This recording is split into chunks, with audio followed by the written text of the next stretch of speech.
Mi nombre es Esperanza y he trabajado aquí por 35 años con Hearing Day. Tengo 35 años en la compañía y mi nombre es Gloria. Somos hermanas. Nací en Zacatecas, cerca a Guadalajara, Jalisco.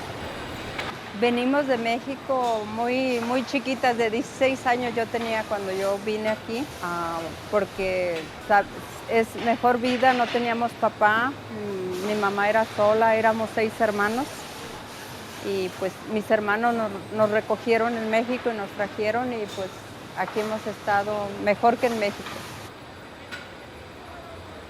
Empezamos en el 77 aquí en Hearing Day haciendo cajas y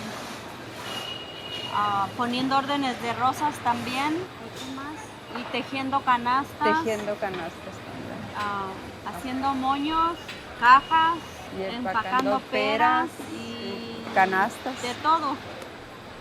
Disfrutamos de estar juntas.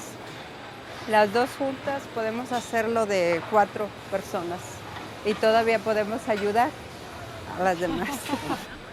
Me siento feliz de mí misma y me siento bien aquí donde estoy, en este Medford y aquí en la compañía. Me siento muy bien. Yo soy Esperanza. Yo soy Gloria y somos humanas de Hearing David.